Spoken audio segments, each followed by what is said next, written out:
Great.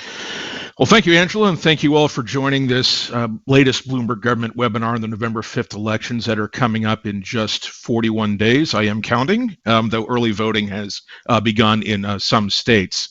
Our last webinar was held July the 25th, just 4 days after Joe Biden's extraordinary withdrawal from his re-election bid. And today's webinar comes as members of Congress prepare to finish their pre-election legislative work today by passing a 3-month continuing resolution so they can go home and campaign for re-election. Now, quite a lot has happened in between. We need not review. You're probably well familiar with what's happened, but it's clear we have highly competitive elections for the presidency and for control of both chambers of Congress, where Senate Democrats and House Republicans are clinging to some of the smallest governing majorities in modern history. The presidential election has settled into a very close race nationally, as we see on this slide here with the Real Clear Politics polling averages that show a small lead nationally for Vice President Harris, and also a close race in the key states that will determine who wins that critical electoral college majority.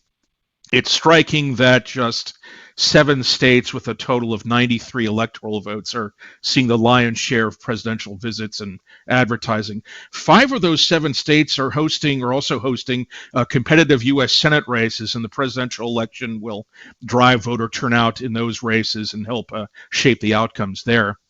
And it will be interesting to see just how much the presidential election result and House and Senate election results compare in an era when White House congressional election outcomes have been moving increasingly in partisan tandem.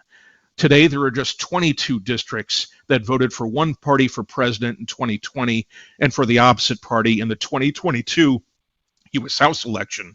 That means 95% of the 435 House districts voted for the same party for president and for the House in the most recent elections. In the Senate, we have a record high of 95 senators who are of the same party that carried their state in the most recent presidential election. 3 of the 5 outliers are Democrats. Democrat turned independent Joe Manchin of West Virginia and Democrats Jon Tester and Sherrod Brown. More on them in a minute. And it's pretty extraordinary what's happened in the past 2 presidential election years. In 2016, every state voted for the same party in the presidential election and in their Senate election for the first and so far only time in the history of direct election of senators. This was very nearly replicated in 2020 when every state with a Senate election except for Maine voted the same way for president and for Senate. That's an extraordinary level of straight ticket voting, and to what extent that continues on November the 5th will be very interesting to watch. Some dynamics to watch in this election. The House and the Senate could very well flip in opposite directions. There's a very real possibility, meaning that the Democrats could win control of the House at the same time Republicans win control of the Senate. This hasn't happened before, though we have seen the chambers move in opposite partisan directions in each of the past 3 election years. In 2018, Democrats won control of the House but lost ground in the Senate. In 2020, Democrats won control of the Senate but lost ground in the House. And in 2022, Democrats gained a seat in the Senate but lost control of the House. In the Senate, I think right now Montana seems to be the tipping point state if the election were held today, meaning that the control of the chamber may well hinge on whether Jon Tester convinces enough Trump voters in his state to again split their tickets and vote Democratic for Senate. Democratic incumbents in other states have tough races, but have generally held small but steady leads in polling. In the House, while battleground districts are peppered all across the country from Alaska to Maine, watch California and New York, 2 states where Democrats didn't do as well as their colleagues in other states in the 2022 midterms. There are a lot of districts there in those 2 states that backed Biden for president in 2020 but shifted to the Republicans in 2022. Some themes that are emerging in swing states and districts. I've watched more than 850 TV ads this summer and fall. Please don't try this at home. And I've included screen grabs from 6 of them on this slide here, 3 on the Democratic side and 3 on the Republican side. And I think these ads, encapsulate how the party's candidates in battleground races are addressing 3 of the most prominent issues in this election: inflation, border security, and abortion. As you'd expect, not a surprise that Democratic candidates are campaigning vigorously on their defense of abortion rights, as they did in the 2022 midterm election, in which they overperformed following the Dobbs decision. Their ads almost always include women as narrators, some who are OBGYNs and some who share their personal experiences. Republican candidates rarely mention abortion in their ads, and when they do, more often than not, they say they will not support a national abortion ban. Republicans are campaigning more on border security and inflation, often tying Democratic candidates to the policies of Joe Biden and Kamala Harris. On inflation, they've criticized Democrats for voting for the $1.9 trillion COVID relief package known as the American Rescue Plan Act, and for the Democrats' 2022 tax, climate, and health law that Democrats call the Inflation Reduction Act. On inflation, I see a lot of Democratic incumbents and candidates saying they are working or fighting to lower prices, an acknowledgement that while inflation may have moderated, most voters still think the necessities of life are still too expensive. Many of these Democratic candidates are highlighting their support for the $35 a month cap on insulin. Republicans advertising on border security are emphasizing their support for their party's border bill that the House passed last year, mostly along party lines, but wasn't going to get through the Democratic-controlled Senate.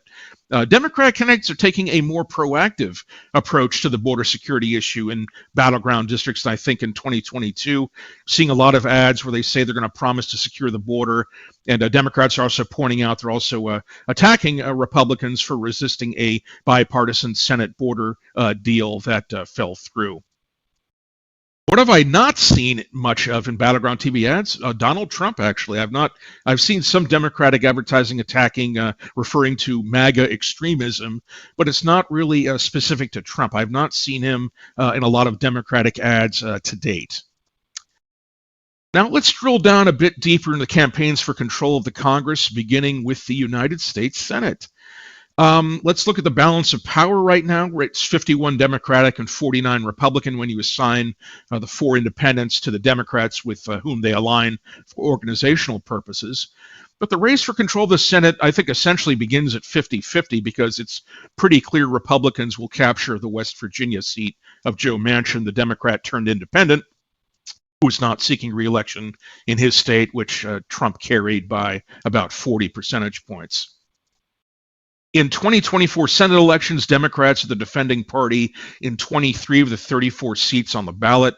You may wonder, why are Democrats on so much defense when the Senate itself is about evenly divided? The lopsided margin owes to Democrats doing well in election years in which this class of Senate seats has been contested every 6 years. These seats were last on the ballot in 2018 when Donald Trump was unpopular in his midterm election. Prior to that, these seats were contested in 2012 when Barack Obama was reelected, another good year for Democrats. Then in 2006, when Democrats won control of the Senate during George W. Bush's second midterm. And then in 2000, when the Democrats did well in Senate races in a very close presidential election year. On the next slide, we see the Senate races that the nonpartisan Cook Political Report with Amy Walter considers the most competitive. Happy to address any of these in Q&A. I'd point out in the 2 toss-up races, the Michigan Senate seat of retiring Democrat Debbie Stabenow is in the toss-up category, along with the Ohio seat that Senator Sherrod Brown is defending. The Montana seat Jon Tester is defending was recently shifted to lean Republican after several surveys showed Tester trailing to Republican challenger Tim Sheehy, a businessman and former Navy SEAL recruited heavily by National Party officials. On our next 3 slides, we see some more detail about the most competitive Senate races. Michigan's is interesting, I think, in that both Alyssa Slotkin, the Democratic nominee, and Mike Rogers, the Republican nominee, are either basically represented the same district in the Lansing area, and they both have national security backgrounds. In Montana and Ohio, Jon Tester and Sherrod Brown are running in presidential election years for the first time since 2012, and their states are voting more Republican in federal statewide elections than they did a dozen years ago. So we'll need more ticket splitters than they ever have before. In 4 other races, according to Cook, the Democrats have an edge, but tough fights, as we see here: Arizona, Nevada, Pennsylvania, and Wisconsin. All four are presidential battlegrounds. So the Democratic nominees for Senate have been running, I think, a little bit ahead of Vice President Harris. And they're going to try and win some ticket-splitting voters. Although, as we discussed earlier, there really aren't a whole lot of them, or at least not as many as there used to be. On our next slide, we show some longer shot races where one party has a decided advantage but isn't completely safe. It's clear Democrats are competitive in Florida and Texas, where Senators Rick Scott and Ted Cruz were last on the ballot in 2018 and won narrowly. The big question is whether Democratic groups make the big investments needed to contest those populous states with many media markets. Maryland, I think, is very much a race, and we're about to see a super PAC supporting former Governor Larry Hogan spend big as polls show that race close. That's a state that Biden won by more than 30 points. Hogan won 2 elections for governor and needs to win probably hundreds of thousands of Democratic presidential voters to win that race. Big picture in the Senate before I get to the House. I think there are definitely more paths to a Republican Senate majority than to a Democratic Senate majority. Given West Virginia will almost certainly fall to the Republicans, Democrats would need Vice President Harris to win the presidential election, then win all of their vulnerable seats, including Jon Tester's, provided they don't upset Ted Cruz or Rick Scott. Now let's review the House outlook. The current balance of power is 220 Republican and 212 Democratic. There are 3 vacancies, one of them in a Republican district and 2 in Democratic districts. When you assign the vacancies to their respective parties, you get a House of 221 Republican and 214 Democratic. That means Democrats need a net gain of 4 seats to get to a majority of 218. I think the House is more of a 50-50 proposition. I don't see either party making double-digit gains on a map that doesn't include as many competitive districts as in 2022. I think whichever party wins the majority on November the 5th, it's likely to be small. I want to note that 5 states are using different congressional maps this election than in 2022 as a result of court action. The partisan ramifications, though, are likely to be close to a wash, if not a wash entirely. I think Democrats pick up a seat on new maps in Alabama and Louisiana and New York, but Republicans offset those gains by netting at least 3 seats on a new map in North Carolina that was drawn by their Republican state legislature. On our next slide, we see the races that the nonpartisan Cook Political Report considers the most competitive. 43 are in the toss-up or leans categories, and that's less than 1/10 of the 435 House districts. So we're talking about a pretty narrow universe of competitive races here. You can kind of, eyeballing the chart here, happy to talk about any of these races in Q&A. Both parties have about the same number of competitive districts to defend. You see Republicans have a couple more in the toss-up column, and Democrats have a few more than Republicans in that leans column. I think we both have 43 races, and they're about evenly divided between the 2 parties. Among the races to watch are those where the winner prevailed by fewer than 2 percentage points in 2022. There were 15 such races, including 7 that are rematches of 2022 races. It would have been 8 had Lauren Boebert decided to run again in the same district. She had the closest House election in 2022, but she decided to run for election in a more conservative Colorado district. On our next slide, the top targets for Republicans include the 5 Democrats from districts that preferred Donald Trump to Joe Biden in 2020. That's Mary Peltola of Alaska, Jared Golden of Maine, Marie Gluesenkamp Perez of Washington State, Matt Cartwright of Pennsylvania, and Marcy Kaptur of Ohio. Those are the only 5 Democrats from Trump districts. In our next series of slides, we list the House Republicans from districts Biden won in 2020. There are 17 of them, and I think all of them have competitive races, some more than others. Anthony D'Esposito of Southwest Nassau County has the most pro-Biden district of any Republican, went for Biden by more than 14 points, though his district and others in New York shifted to the right in 2022, including that now held by Mike Lawler, also of New York. On our next slide, I'd point out Don Bacon of Nebraska's 2nd District in and around Omaha, which is in a competitive area of a state that otherwise votes strongly Republican. He's in a rematch campaign with Democratic State Senator Tony Vargas, who came within a couple of points of beating the incumbent in 2022. Nebraska's 2nd District also has an electoral vote to give to either Trump or Harris, with I think Harris has the edge for that electoral vote, and Bacon is predictably highlighting his bipartisan appeal, including his vote for Biden's infrastructure law. On the final slide in this series, Young Kim of Southern California and Jen Kiggins of Southeastern Virginia are among, I think, the stronger incumbents in competitive districts. Although I think they have, I think they'll, you have to run through the tape. You have to, they have serious challengers. David Schweikert and Juan Ciscomati of Arizona, also on this slide, beat Democrats who didn't get much outside help last time, but are getting more this time. And then finally, our last series of slides before we move to Q&A, I just want to look briefly at the states and some non-federal elections worth watching, particularly for governor and for ballot initiatives. There are governor's elections in 11 states. Most governors are elected in presidential midterm election years. We'll get new governors in at least 8 of these states because of term limits and retirements, though we won't see much change in the partisan distribution of the governorships. Most of them lean heavily to the defending party. The closest governor's race surely is in New Hampshire, where Republican Chris Sununu is retiring. The North Carolina governorship now held by Democrat Roy Cooper, who's term limited, was initially very close, but the Democrats have widened their lead in the wake of revelations and allegations about the Republican nominee, Lieutenant Governor Mark Robinson. Some ballot measures to watch include abortion measures in 10 states, including Nevada, where there's also a key Senate race.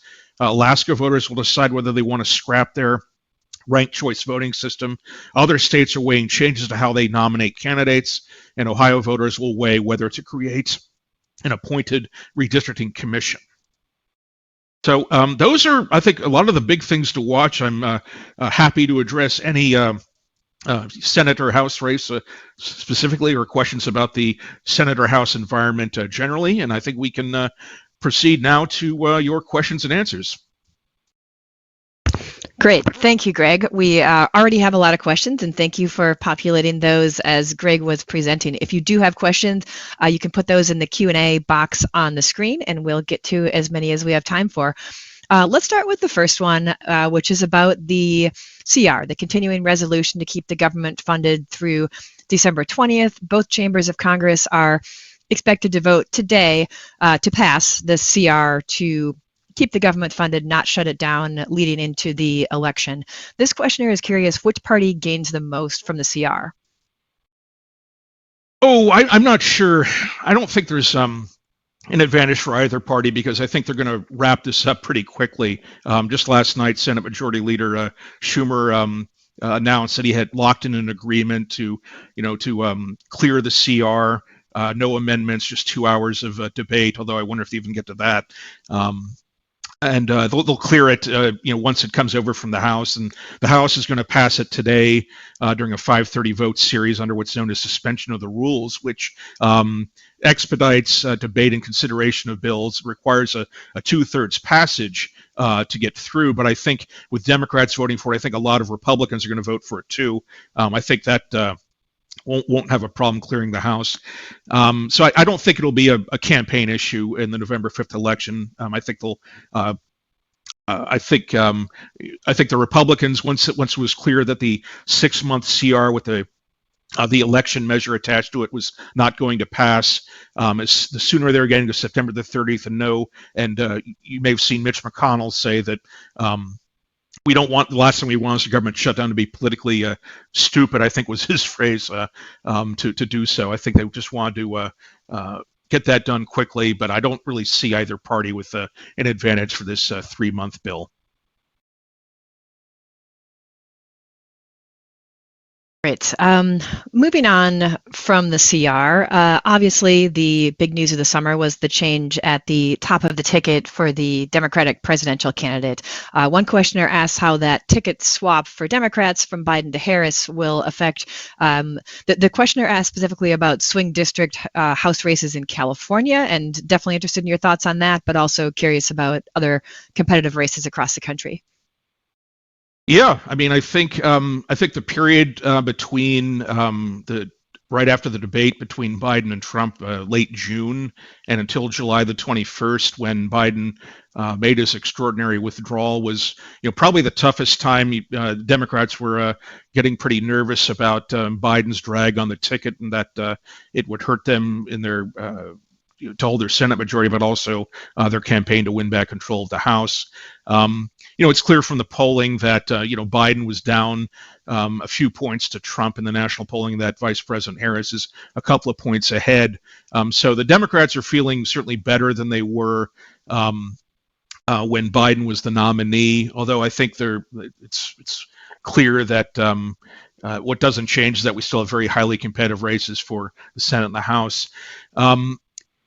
I wonder what California is not going to have, obviously, a competitive presidential race. It's strongly Democratic. Want to see what maybe Vice President Harris's margin is going to be there. It's a state that went for Biden by about 29, 30 points. But I mean, for me, even with Vice President Harris, topping the ballot in her home state, I want to see if these House races are going to vote more like they did in 2020 or more like they did in 2022.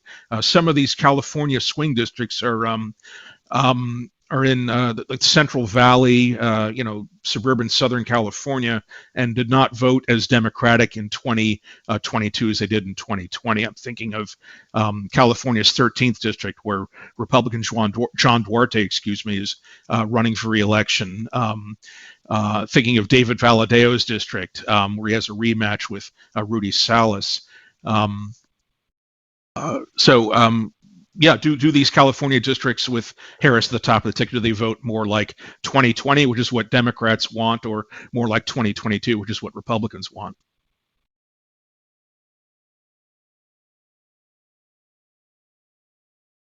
Another questioner is asking about the effect of the presidential race down ballot in terms of spending. The questioner asks, why do you think the election is so close if Harris is outspending Trump and has a more robust field operation? And obviously, those spending numbers trickle down as well.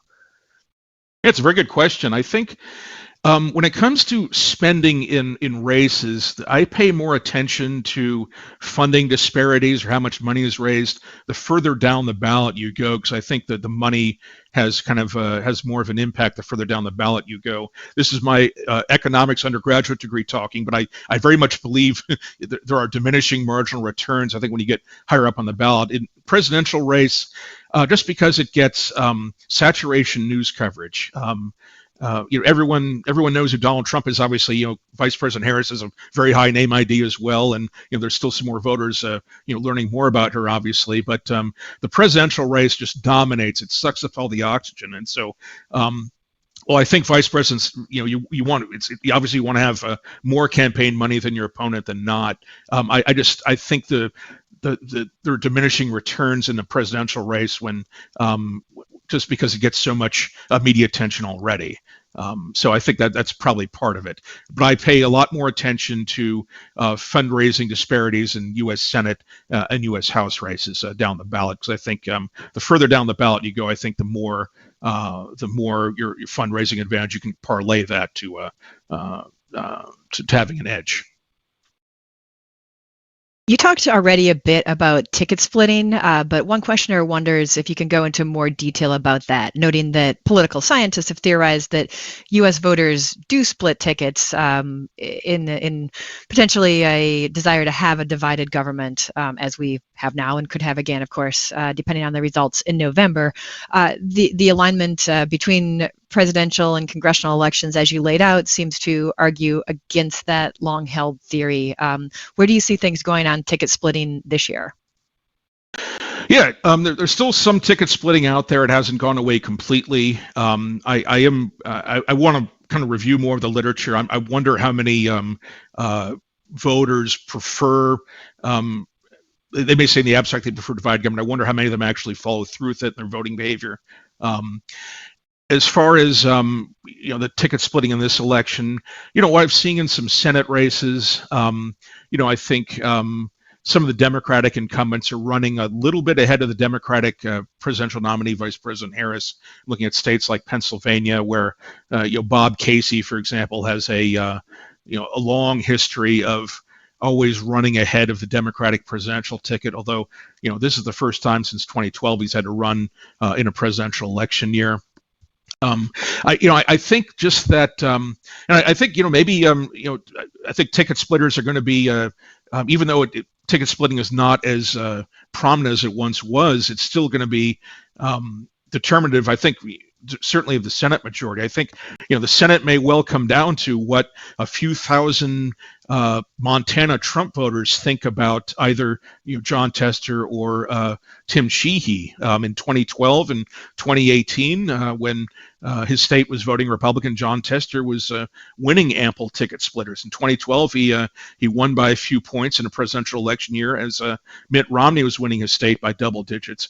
Trump is likely to carry Montana by double digits again, but I think this time he's facing a stronger Republican nominee, and I think that voters increasingly have kind of sorted themselves out into they're pretty much they're very more ideologically sorted into their parties than they were before. I think it may have been Ron Brownstein who said that where a lot of voters once cared about the name on the back of the jersey, increasingly they care more about the color of the jersey or the team that they're on. So yes, so long story short, ticket splitting has declined, but I still think there are enough of them out there to be decisive in this election. Look at the Montana U.S. Senate race. I think is the one I want to see. What those Republican presidential voters in Montana who have what they're going to do in that Senate race. Do they stick with Tim Sheehy down the ballot, or do they? How many of them actually split their tickets and vote for Tester? Some of them will. It's just a matter of does Tester get enough of them. Right now, it looks like he's trailing. Building on that, the next questioner asks, are most of the competitive House and Senate races nationalized and thus focusing primarily on tying their opponents to the top of the ticket, or are you seeing any of them running truly policy-driven campaigns? And the questioner asks specifically wondering about tax policy, given that the TCJA tax bill that was signed in 2017 into law expires in 2025 and is a big topic of conversation. Yeah, very good question. It's probably a mix of things. Some of the races I see kind of national politics injected into it. I mean, I have seen more Republican ads linking Democrats to Biden and Harris than I have seen Democrats invoking Trump specifically. As I mentioned in my formal remarks, I have seen some Democratic advertising against quote-unquote MAGA extremism, but I've not seen a whole lot linking Republican incumbents to Trump. That may change when we get close to the election, but I wonder, maybe is Trump just so much of a well-known figure? He's kind of his views of him are already pretty well baked into the electorate that maybe Democratic candidates want to concentrate their advertising on specific issues rather than trying to attack Trump. So some national politics injected into it, but in a lot of the competitive races, though, they're very much running as their own, trying to establish their own political identities. I'm watching very closely the 17 Biden Republican districts, as I like to call them, and the 5 Trump Democratic districts. And in those districts, the incumbents have not been shy about pointing out their political independence when a Democrat has broken with the Biden administration. Saying that the Biden administration should have done more to bolster border security. Seen some of that. I mentioned Don Bacon brandishing his support for Biden's infrastructure law. Don Bacon is not going to run a straight Republican versus a Democrat election, because that would not work in his favor in a district that is probably going to vote Democratic for president. On tax policy, I have not seen as much advertising on that as I might have expected. As the questioner correctly notes, and a big thing to watch in 2025 is what becomes of the Trump tax laws expiring tax cuts. I have not seen much advertising as of yet from battleground districts and battleground state candidates on that issue, but it's certainly one to watch. I'm going to take a moment to put in a plug for the most recent BGov webinar that we just hosted just last week, which was on tax policy, where it's going in 2025, and BGov subscribers can find that in the BGov exclusive section of the website. Talked a bit about the political dynamics as well as where things likely are going policy-wise under the various scenarios. Moving on to the next question for Greg. This questioner asks about October surprises. Of course, we have about 6 weeks between now and the election. We've already seen some very big surprises in the most recent months. But this person wonders what inflection points or developments are out there that could upend the current dynamics of the races, and anything that we should particularly be watching for. Yeah, you always kind of wonder if there's anything that could really move the needle at a time when it seems like the country is very polarized, and we don't really seem to have a landslide national presidential elections anymore. And right now we're locked in a pretty tight race with Vice President Harris narrowly ahead in the national polls. I think, final 5 weeks, 5+ weeks of the campaign, I think maybe the things to watch are another debate. We have the vice presidential debate, although I don't think that really will move much in terms of public opinion. You still have to watch it, though, because the country is certainly less familiar with Tim Walz and J.D. Vance as they are with Vice President Harris and Donald Trump. Then another debate between Harris and Trump is certainly going to be something to watch. Again, I don't know, how much presidential debates have really shifted, with a very notable example of Biden's debate in June, which obviously precipitated his withdrawal from the race. So I think, what the two debates, and then, just any, I guess, don't want to think about any international crisis or conflagration, I guess, is something, the other thing that could, when you talk about quote unquote October surprises, any sort of a crisis. So that's I guess what I'd say to that. As you might imagine, we have a lot of questions on individual races, so let's move into some of those. The first one is off of recent news, wondering how New York ethics concerns, namely Congressman D'Esposito in New York 4 and New York Mayor Eric Adams, will impact potential results on the congressional level in that state. So let's talk about New York 4 specifically, but then broader, given the Eric Adams issues as well. Yeah. So that's referring to New York's 4th congressional district. This is in southwest Nassau County, southwest Long Island, pretty close to New York City. And that race there is a rematch between Republican Congressman Anthony D'Esposito and Democrat Laura Gillen, who is the former Hempstead town supervisor. This was one of the biggest surprises the 2022 election because it's a district that, as you may have seen earlier on the slides, it was the most pro-Biden district of any that Republicans won in 2022. It's a district that Biden carried by more than 14 points. However, in 2022, as we saw elsewhere in New York State, Republicans made some gains. That district, D'Esposito's district, actually, I believe, voted narrowly Republican for governor. So, like I mentioned with California earlier, and California and New York, I almost put in the same bucket. Does New York vote more like it did in 2020, which is very much what Democrats want when Biden carried the state by more than 20 points, or does it vote more like 2022, which is very much what Republicans want? D'Esposito's advertising has linked Gillen to Eric Adams and to Governor Kathy Hochul, who even some Democrats have said her low approval ratings in 2022 made it much tougher for Democrats to win some of those key New York districts. The D'Esposito ethics issues, as reported by the New York Times on Monday, I kind of want to see. I guess they probably need to marinate among the electorate a bit more. They're just a couple of days old. I can't really speak to what kind of influence it'll have on the electorate. But it's clear that whether it's an issue or not, D'Esposito is among the most vulnerable House Republicans seeking re-election.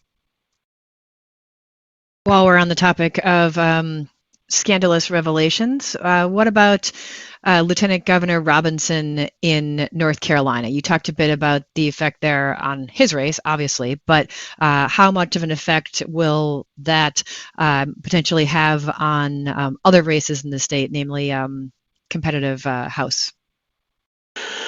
Okay, so the one House race to watch in North Carolina is the 1st District of North Carolina. That's in the northeastern part of the state. This is where it's the only swing district left in North Carolina, even though North Carolina is very much a competitive state in statewide elections. It was the closest state that Trump won in 2020, and he only carried it by a point and change. The way the districts have been reconfigured in North Carolina, which has 14 districts, 10 of them lean strongly to the Republicans, 3 of them lean strongly to the Democrats, and there's only one swing district, the 1st District, and that's where Democratic Congressman Don Davis is up for re-election against Republican Lori Buckhout, who's a retired Army colonel. Definitely a race to watch. I think that Buckhout, the Republican nominee, is starting to, if she hasn't already, distance herself from Mark Robinson, because that's an association. I think that if you're a Republican running in a competitive district, you probably want to downplay your ties now, given that Robinson's has a his deficit in the polls has been widening, and so I think that's definitely the district to watch there. I was curious if once the Robinson revelations came out, if it would bring some seemingly safe North Carolina districts into maybe a more competitive posture. But I think the Republican map is just the gerrymander there is very strong. I think those 10 Republican districts I mentioned all voted for Trump by at least 15 points or more. So even if it's a bad night for Democrats in the governor's election, and even if Kamala Harris ekes out a win in North Carolina over Donald Trump, I still think the Republicans are still going to win at least 10 of those 14 congressional districts in North Carolina, and they still have a shot at that 11th district, 11 of 14, if they manage to unseat Democratic Congressman Don Davis. Let's go slightly to. Yeah, I'm sorry. Yeah, but on the point, clearly, if Robinson's travails does not make the Republican campaign to unseat Don Davis any easier. That's to state the obvious. Going just north across the North Carolina border into Virginia too. Can you talk about that race? It's another competitive one. I know you've been following closely. That's right. It's adjacent to North Carolina's 1st District. This is southeastern Virginia. It's one of the 17 districts that voted for Biden in 2020 and then voted Republican in 2022. Not overwhelmingly for Biden. It's the popular vote in that district, I think, came close to mirroring the national popular vote. And the Republican incumbent there is Jen Kiggans, who is one of the top House Republican recruits in the 2022 election, former Navy helicopter pilot. That's a big southeastern Virginia, got the Norfolk Naval Base there. Lots of Navy veterans live there. Having a Navy background is almost a prerequisite to run in that district. And the Democratic nominee, Missy Cotter Smassel, also is a Navy veteran. So I I'd give Kiggins the edge right now. I think she's a little bit ahead in the polls right now, competitive race. It may not be a top 20 race nationwide, but it's clearly a top 40 race. It might be in that second tier, like those leans races I was talking about earlier, that where one party has an edge, but not a big one. But it may not quite be a toss-up right now. I want to see if the Democrats, if Smaisel gets the raises the money and gets the outside support she would need to, oust an incumbent like Higgins. I think that's certainly a race to watch, and I think the interesting that both candidates are Navy veterans in a district with many of them. We've got a couple of questions on Arizona. One person is wondering specifically about Arizona 1 and the challengers' chances there. And then another question, I'm just going to combine these, wonders, you talked about ticket splitting and how that's less likely, but wonders about the chances of ticket splitting in Arizona specifically. Yeah, good question. So Arizona's first district, this is Republican Congressman David Schweikert's district. It has northeastern Phoenix. It has Scottsdale. It is a district that voted narrowly for Joe Biden in the 2020 election by less than a point, if I remember correctly. Schweikert held on to win re-election, though, even though he had some ethics baggage he had to overcome. He barely beat his Democratic opponent, and so that I think compelled Democrats to try harder this time and start earlier. Their nominee there is a physician, Dr. Amish Shah, who won a 6-way primary in late July with about a quarter of the vote. So I think his immediate goals after that primary were to coalesce the Democratic vote, because it was very splintered. When you run in contested primaries like that, you try and forge party unity as soon as you can. And because the primary was relatively late in late July, you want to, your campaign treasury has been spent down most likely, and you want to replenish that as quickly as you can. Shaw has been fundraising well through the, we've seen he's not filed a third quarter report yet with the FEC. That's due October the 15th, but we've seen indications through some Democratic online fundraising portals that he's been replenishing his campaign treasury. That's a district where I think a previous questioner mentioned taxes and fiscal issues being major issues. I think this is a district where this is clearly the case. This is one district where I point out where the Trump tax cuts expiring is a major issue. Schweikert is campaigning on this issue, actually on the air right now, or at least a supportive Super PAC is, but I think it's actually Schweikert's campaign. So he's campaigning very much on the need to extend all of the Trump tax cuts, and he is linking Shaw to past support for a Medicare for all healthcare system, linking him to Bernie Sanders. So this district is, while it did vote narrowly for Biden, it's definitely not a Trump stronghold.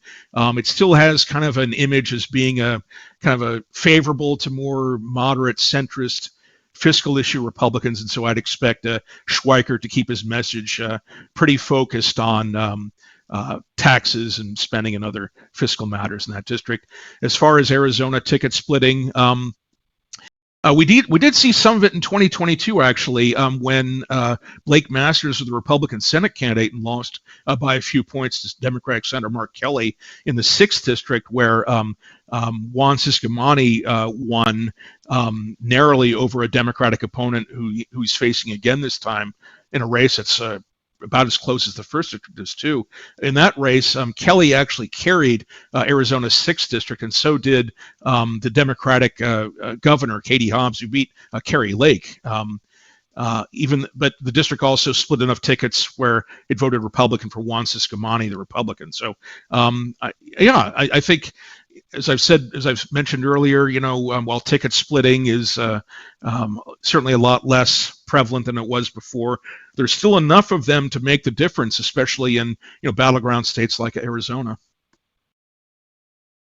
We've got a number of questions about the Senate races in Texas and Florida. You had those on the list as being a little bit competitive, but questioners are wondering what you're seeing there, why they're not getting more attention. They're clearly races Democrats want to portray as competitive, but what are you seeing in your reporting? Yeah, Texas and Florida, I sort of want to lump them together in that I think those are states where Democrats clearly have, I'd say, high floors but low ceilings, and by that I mean I could easily see the Democratic nominees there, Colin Allred, Dallas area congressman, running against Ted Cruz, and Debbie McCarcel Powell, a former congresswoman from South Florida, running against Rick Scott. I could easily see both of them getting 46, 47% of the vote, and you look at all the polls right now, and they are, kind of mid-single-digit races, and so that's obviously very tempting to Democrats who we've noted have a lot of defense to play and not a whole lot of offense. And I think when Democrats are seeing these polls showing Allred and McCarcel Powell pretty close to Cruz and Scott, they're wondering, well, why don't the Democratic committees spend money there and contest those races? Because if Jon Tester loses, that's pretty much game over for the Democrats. If they lose both Manchin, which they will, the Manchin seat and the Tester seat, the only way they can hold their majority is if they pull off an upset against Ted Cruz or Rick Scott or another Republican senator who is deemed to be more politically secure. The rub with doing that, though, is that intervening in Texas or Florida is that it's not cheap, and the challenge for all these party committees and super PACs is, you have a responsibility to spend your donors' money wisely. They're giving you a lot of money, and they expect you to spend it in the most efficient way possible. And so the question is, are the Democratic do the Democratic committees and super PACs think that Texas and Florida are winnable enough and close enough where it would justify spending tens of millions of dollars of donor money? They don't want to spend that money and come up a point short again, like Democrats did against Rick Scott in 2018, or that Beto O'Rourke did against Ted Cruz in 2018. Tough decision. I think that's one thing I'm going to be watching very closely in the final 41 days of the campaign. I'm going to see Gary Peters, the Democratic senator who heads the Senate campaign organization, tomorrow. And I'm sure he'll get some questions about if his party is going to, what his party, if anything, is going to do in Texas and Florida. Somehow we have barely talked about Pennsylvania, and obviously Pennsylvania is a state with an interesting Senate race, competitive House races, and it's key to whichever presidential candidate wins. Take us through the importance of that state from turnout, top of the ticket, onto the down ballot races. Yeah, Pennsylvania and parts therein are what I like to sometimes refer to as triple battlegrounds that they'll be decisive for determining control of the presidency. I think that much is clear. I think the most money in the presidential race is being spent in Pennsylvania above all of the states, and that's not a surprise. Could very well be the tipping point state. Obviously, there's a high-profile Senate race between Bob Casey, the Democratic incumbent, and Republican Dave McCormick, the former Bridgewater Associates CEO, who narrowly lost the 2022 Republican primary for Pennsylvania's other seat. Very much a candidate that Republican officials wanted to recruit for this time, and also get him without a contested primary so he could focus squarely on Bob Casey. And then it's going to have an outsized impact for control of the House. I think several districts worth watching include Pennsylvania's 7th, that's in the Lehigh Valley, Allentown, Bethlehem, where Democratic Congresswoman Susan Wild always seems to have a close race. She's up there against Republican State Rep Ryan McKenzie. Abortion rights is very much an issue of contrast there. The 8th district, which is Scranton-Wilkes-Barre, that's going to get a lot of attention. It's one of the 5 districts that voted for Biden in 2020, and then for Trump in 2020, and then for a Democrat in 2022 when reelected Matt Cartwright. That's going to be a race to watch. I'd also watch the 10th district in York and Harrisburg between Republican Scott Perry, a member of the Freedom Caucus. He's up against He had I think a subpar Democratic challenger, underfunded Democratic challenger in 2020. He has I think more vigorous Democratic opposition this time in Janelle Stelson, who's a former local TV anchor of several decades in that south central Pennsylvania region. The 17th district, which is a lot of Allegheny County outside of Pittsburgh, Beaver County, kind of going to the Ohio border. Used to be very ancestrally Democratic, has become more competitive for Republicans over the last 25 years. Democratic Congressman Chris Deluzio is seeking re-election for the first time. This is basically the district that Connor Lamb held, if you recall him, his recent service. So I think those 4 districts are definitely one to watch. I think on the fringes of competitiveness, you want to keep an eye on Pennsylvania's 1st district. That's in suburban Philadelphia. That has all of Bucks County north of Philadelphia, and then part of Montgomery County. This is a district that Biden carried, and Vice President Harris probably will carry. But Republicans have one of their strongest incumbents there in Brian Fitzpatrick, who has a prominent moderate who's aligned with the party who's bucked his party, on environmental and labor issues, and has bipartisan appeal. He has a rematch against the Democrat he beat by about 9 or 10 points in 2022, and that Democrat candidate Ashley Ehas is a military veteran who's trying to make abortion a major contrast in that. So that's quite a lot to see and cover in Pennsylvania. That's a good segue to some questions about ballot measures, specifically abortion measures. Some questioners are wondering about how Montana's ballot measure on abortion access, Nevada's measure, are likely to affect turnout in those states that, of course, also have Senate races. Another questioner is curious about Oregon's Universal Basic Income Initiative, and if you have any thoughts on that. Yeah. So with the abortion issues, I think we have abortion issues in 10 states, including in some battleground states, as the question rightly notes. Arizona, one to watch. Nevada. But even Montana's not a presidential battleground, of course, but we've got that Senate race there. I'd like to kind of read more studies into what effect ballot initiatives might have on turnout in presidential election years. My sense is that it could be. I just wonder how much they actually lift turnout, just given the presidential race, is kind of the top race nationwide and is already going to drive voter turnout. But still, there are lots of voters who, don't cast ballot in presidential elections who, may be motivated to vote by, an abortion initiative in their state.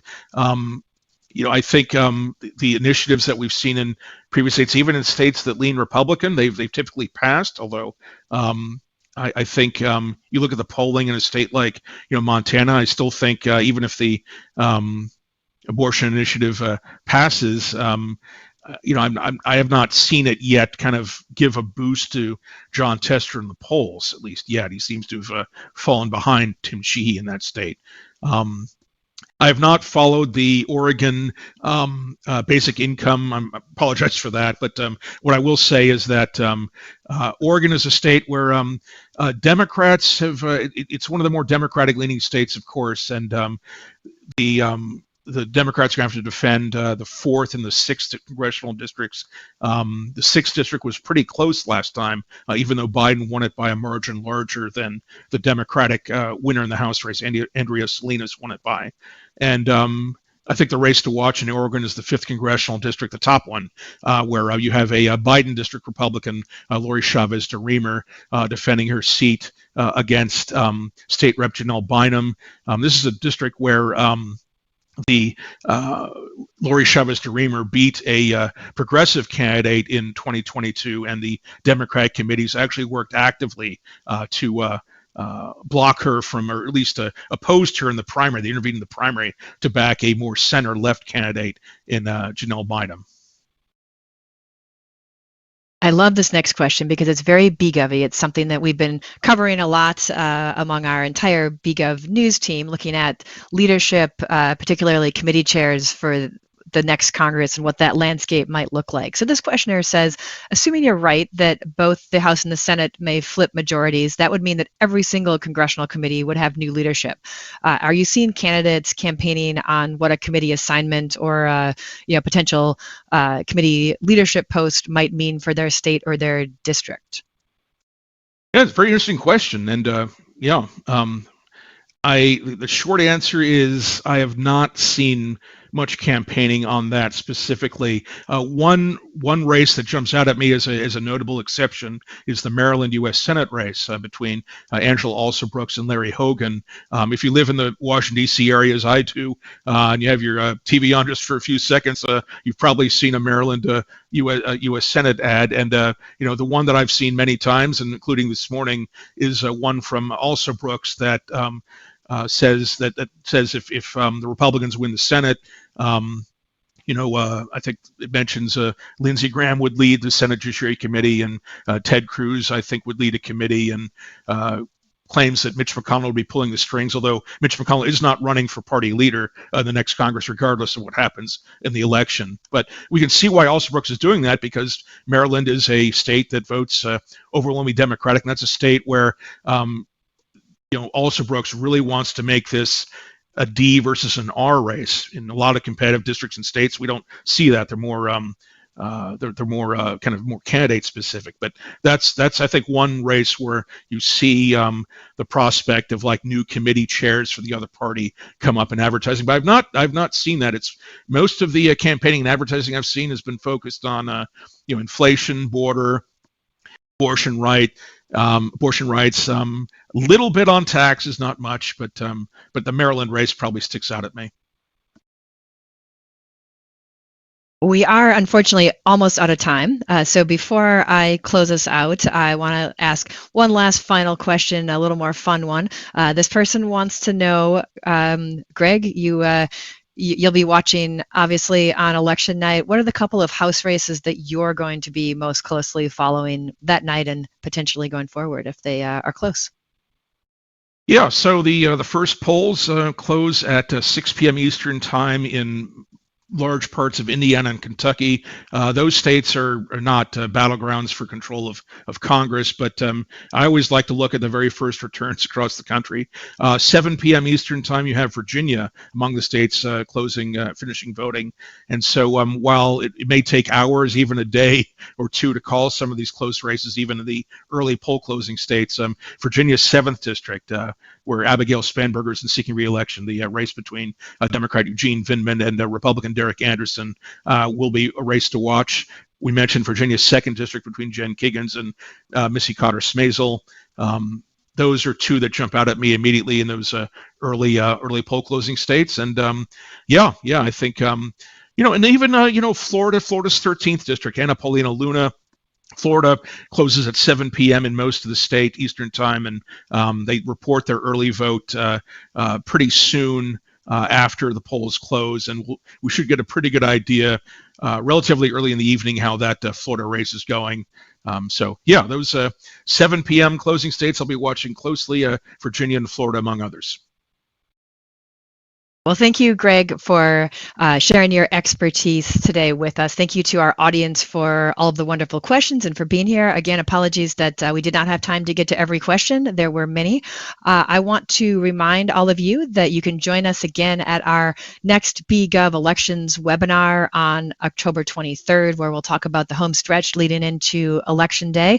And if you are a BGov subscriber, you'll have access as soon as they're posted to the slides and replay of this webinar in the BGov exclusive section of the website. And if you're not already a subscriber, you can request a demo via the purple button on your screen, and you will also have access to the slides. We appreciate you being with us here this morning. Thank you very much.